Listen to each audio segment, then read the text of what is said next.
सावरायनाय जादों दिनै कालिफुख्रि नैबे नब्लाङाव मोननै हाबाफारि जादोंमोन जोंहा पार्टिनिफ्राय गिबियाव कालिफुख्रि नैबे नब्लाङाव जोंनि लाइमोनफोरखौ लानानै मिरु जोंनि जे इउपिपिएलनि लाइमोन गांखं दङ बिनि आफादगिरि इराग्दाव ब्रह्म बिथांमोननि नुजाथिनायाव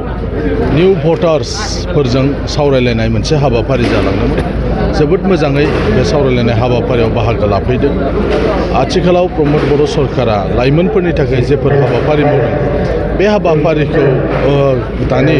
जाखांफुनाय जेफोर लाइमोनफोर बे लाइमोनफ्रा मोजां मोनदों आरो जायनि थाखाय दिनै बिथांमोना लेंहरनाय लोगो लोगो बे हाबाफारियाव बाहागो लाफैदों आरो बिथांमोना बुंदों फैगौ जे सरकार गोदान जागोन बेयाव जाहाथे आरोबाव बांसिन लाइमोनफोरनि थाखाय गुबुन गुबुन हाबाफारि जेन' लायो बे बाथ्राखौ बिथांमोना गावबा गावनि जे बुंफोरथि बे बुंफोरथियाव बिथांमोना बुंदों नैथियाव जोंहा दिनै जोंनि सालाकाथि समस्थियाव गासै 70 बुथ कमिटिफोर दङ बे 70 बुथ कमिटिफोरजों मोनसे रिभिउ मिटिं जादोंमोन जेराव जोंनि आसामनि मानगोनां केबिनेट मन्त्रि इउजि ब्रह्म बिथाङा नुजाथिफैदोंमोन आरो जोंनि बुथ मेनेजमेन्ट कमिटिनि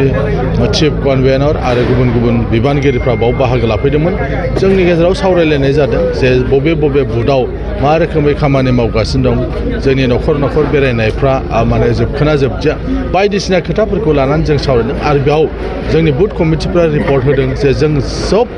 गासिबो जे बुथ दं बे बुथआवनो गुबुन गुबुन हान्जानिख्रुइ जों गोबां माने बारासिन जानानै दङ गोबां भटआव जों बारासिन जानानै दङ बेनिखायनो सालाकाथियाव जों जे देरहाथारगोन बिनि मोनसे जे सावगारि दिनै जोंनि बुथ कमिटिनिफ्राय फोरनि रिपर्टफोरनि गेजेरजों जों दिनै मोननो हादों आरो ओंखायनो दिनै बेवहाय 70 जे बुथ कमिटिफोर दङ बयबो रंजालायदों जे जोंना इसिबां